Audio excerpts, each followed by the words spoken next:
ডুবে। তোমরা সবাই আনন্দ করেন। মশিউর রহমান রাঙ্গা বলে দিছে যে অন্য ধর্মাবলম্বীর কেউ যদি আপনাদের এখানে একটা ক্ষতি করতে আসে, ডাক দিবেন তো ডাক দিবেন, বাকিটা মশিউর রহমান রাঙ্গা দেখে নেবেন, ঠিক আছে? আপনাদের আর 3 দিন বাকি আছে, আজকে তো গেল আর 2 দিন বাকি আছে, তাই না? আপনারা খুব মজা করেন, সবাই মিলে একদম নির্ভয়ে নির্বিঘ্নে মজা করেন। আপনাদের এখানে গার্ডরা আছে, ওনাদেরকে একটু সম্মান করবেন।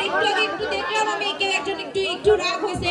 ওনাদের কাজই হলো আপনাদের গার্ড করা, ওনাদের সাথে রাগ হওয়া যাবে না কিন্তু, ঠিক আছে? ওনারা কিন্তু আপনাদের নিরাপত্তার জন্য এখানে আছে, আপনাদেরই নিরাপত্তা করার জন্য, এটা বুঝতে হবে। আচ্ছা, আর আমার বাবা সংসদ শুরু হয়ে গেছে, আমার বাবা আসার কথা ছিল, আসছিলেন, তারপর উনি আবার সংসদের কারণে এবং আপনাদের বিভিন্ন উন্নয়নের কারণে তাকে ঢাকায় যেতে হয়। নাহলে যে আপনাদের রাস্তাঘাট এসব তো এগুলো তো চকচকে কে করছে বলেন তো? মশিউর রহমান রাঙ্গা। মশিউর রহমান রাঙ্গা আসি গঙ্গা চড়ায়, থাকবে না একটা রাস্তাও ভাঙা।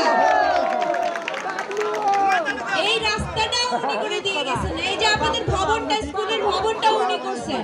তো এগুলো তো এখানে বসে বসে হবে না, ঢাকায় মেকানিজম করতে হয়, এগুলো বুঝতে হবে আপনাদের সবাইকে। আপনারা সবাই এই যে আমার বাবা 150টা মন্দিরে কিছু হইলো উপহার দিচ্ছেন, অনুদান দান করছেন নিজের টাকা থেকে, সরকারি অর্থায়ন না।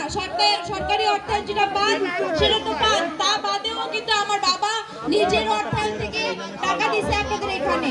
তো এটা কিন্তু আমার বাবা এটার পরিচয় দিল, আর আমার এখানে উপস্থিত হওয়াটা এটার পরিচয় দিল যে আমরা কিন্তু সবাই মানুষ, তাই না? স্রষ্টা কিন্তু একজন, নাকি? আমরা নামাজ পড়ি আর আপনারা পূজা করেন, এই তো তফাৎটা, নাকি? কিন্তু মানুষ তো সবাই মানুষ। তো আপনারা সবাই আপনাদের স্রষ্টার কাছে আমার বাবার দীর্ঘায়ু এবং সুস্থতা কামনা করবেন। আমার মা নাই, উনি চলে গেছেন, ওনার জন্য আপনাদের স্রষ্টার কাছে প্রার্থনা করবেন যে স্রষ্টা ওনাকে ভালো রাখতেও পারে। এই আপনাদের সবার সুস্বাস্থ্য কামনা করছি আমি, এবং আমার সফর সঙ্গীদেরকে আমি ধন্যবাদ জানাই আমার সাথে আসার জন্য। আর সরি যে আপনাদের একটু বিঘ্ন ঘটানো, আপনারা অনেক মজা করতেছিলেন, আসলে বক্তব্য শোনার মনে কেউ নাই, মাফ করে দিবেন যদি রাগ হয়ে থাকেন। আর তাছাড়া আপনাদের সবার সুস্বাস্থ্য কামনা করছি, আপনারাও আমার জন্য আশীর্বাদ করবেন। এবং আমার বাবা যে এত কিছু করলেন, তাকে একটু উপহার দিতে হয় না? কেউ কিছু দিলে তো তাকে সেটা আবার একটু উপহারটা ফেরত দিতে হয় না? সেটা কিভাবে দিবেন বলুন তো? কে আছেন আমাদের সাথে দেখি তো একটু হাত তুলে দেখান, দেখি একটু। ধন্যবাদ আপনাদের সবাইকে, আমার বাবার জন্য প্রার্থনা করবেন।